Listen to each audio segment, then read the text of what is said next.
There are powers on the face of the earth. There are spirits. There are entities that have their own primary agenda to ruin destinies. And the reason the devil wants to ruin destinies is because he has checked all of the chronicles of the spirit. There is no way you can hurt God except as you hurt men. The word God means self-existent one. He does not need anyone to be God, but every being in existence needs him to exist. But this mighty God, as mighty as he is, decided to choose men as his own inheritance. Deuteronomy chapter 32 verse 9, the Bible said, the Lord's heritage is his people. Israel, Jacob is his possession. So God decided to deliberately create a weakness in himself. And the weakness God created in himself was his love and affection for men. And so the devil have studied God for aeons. He was one of the cherubims that moved to and fro in the midst of the coals of fire.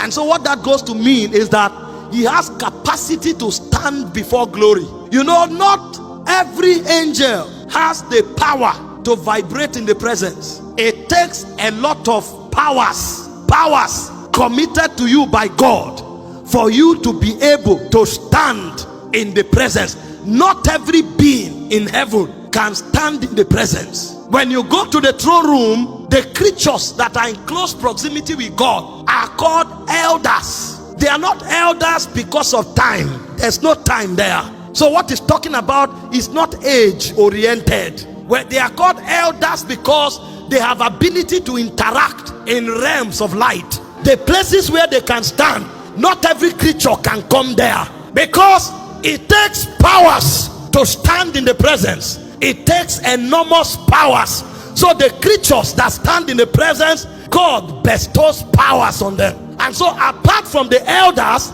there are also those who are called the four beasts, or the four living creatures. So these beings are beings of mysteries. When you look upon them, the Bible said they had four faces: the face of a lion, the face of an eagle, the face of an ox, and the face of a man. All of these things represent dimensions. So it takes four dimensions for these beings to be able to stand in the presence, because there is a dimension of God that appears. The ox can't withstand it, so they will switch to the eagle. Those are the secrets of God. There's a dimension of God that will appear. The eagle can't behold, so they will switch to the lion. There's a dimension of God that appears. The lion can't behold, they switch to the man. So for those beings to be able to stand, they needed four faces so that they can interact in a measure with glory. And apart from those creatures, there are other beings called principalities and powers. It is among them that you'll find those who command the angelic quadrant. And so you have amongst them archangels. Some of them are warriors. Some of them are keepers of secrets.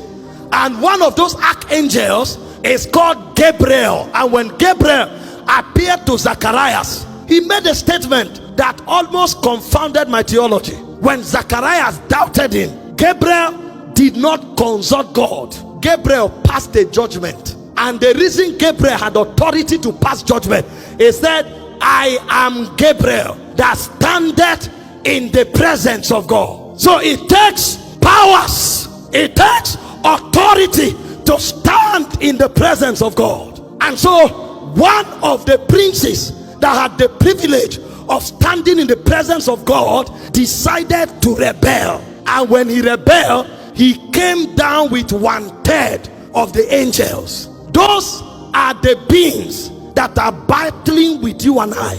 And so when we talk about warfare, it's not a joke. You are dealing with a creature that was walked in the presence of God. He knows the elders, he knows the four beasts, he knows the archangels. He was himself an archangel, and because he was doing business in the presence, he knows that Elohim has no weakness. We have lived in his presence for aeons. There is no weakness with Elohim. And so when he was judged, there was nothing he could do. He hated God. He wanted to fight God, but there was no basis. You couldn't attack this being. I was in the presence with the elders, with the four beasts, with the archangel. God has no weakness. until after many aeons, he now discovered God embarked on a project, and God said, let us make man in our own image, after our likeness. And the guy was watching. God has never created anything like himself. God has never created anything in his order. What is it that God wants with this man, this new creature?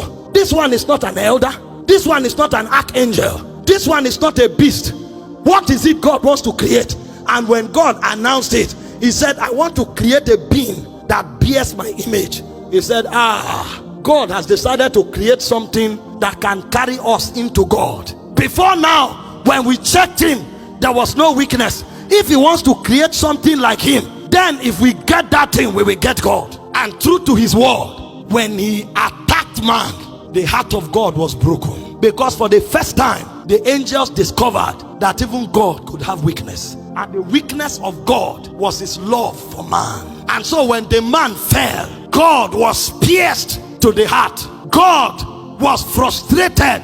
For the first time, the angels saw the weakness of God. In fact, the first time God cried was because of a man. He said Jesus wept. So God too can cry because of his affection for man, because of his love for man. The devil discovered this is God's weakness. If I deal with man, I deal with God. Those of you who are parents today, you know that many people who cannot hurt you, they look for your children, because they know that if they touch your children, they touch you. Because this one is not just something God created. This one is God himself extended. Because when God created man, the Bible said when he molded the dust, he breathed into the man. So what God called man is actually God in dust. God decided to put himself inside the vessel. So when you touch man, you touch God. When you hurt man, you hurt God. The devil discovered it, and so all of the arsenals of the devil was not against God. It was not against angels. It was against men. You are the one who thinks you are not important. And to prove that man was that important to God, when man fell, from that day God began to create a way of saving man. God himself left the throne and came into the garden. God killed an animal. Suddenly, God that only knows how to be worshipped, God became a worker. God came into the garden. God killed an animal and carried the cloth of the animal and covered the man, because he didn't want to kill the man. The Bible said, thou, O Lord, out of a purer eyes, your eyes cannot behold iniquity. If he sees the man in sin, he will kill him. And because he didn't want to kill him, he carried blood and covered him, so that when he looked upon the blood, the innocence of the animal will atone the heart of God. The animal that was killed was innocent, so he needed to look at the blood of that innocent animal, because he can't kill the man. He loves the man. The man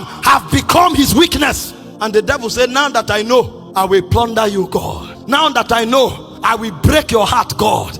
Now that I know, I will deal with you. And so when Jesus came, he told us the manifesto of the devil. In John chapter 10 verse 10, he said, the devil cometh not but for to kill, to steal, and to destroy. And so God's assignment was to create a way of saving the man. And there was no other way God could save the man except God himself becomes the victim. Because of the love God had for man, God decided to step down from his throne of glory. God decided to take off his garment of divinity. God decided to put upon himself the garment of man. God entered the womb of a woman, and God was there helplessly for 9 months. Whatever the woman ate, that was what God ate. Whatever the woman drank, that was what God drank. God stayed in the womb for 9 months. When God was born, Herod wanted to kill God. God was helpless. They had to carry God and run to Egypt to hide God, because God needed to become a man in order to save man. So God took a risk by removing his godhood and put upon himself manhood. So he suffered what men suffered. He was endangered by what men were endangered by. And the more the devil saw it, the more the devil was surprised. Can you love this man this much?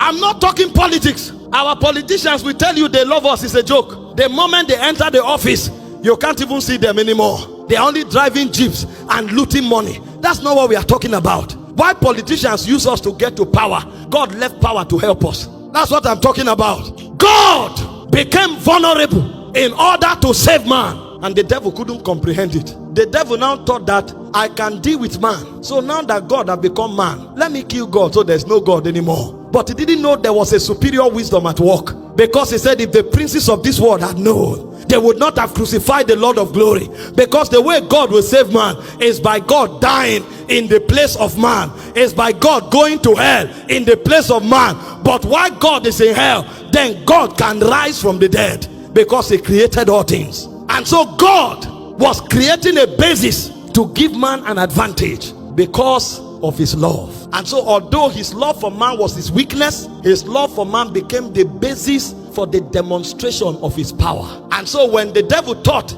he had defeated God by killing his son, God showcased the greatest power by rising from the dead.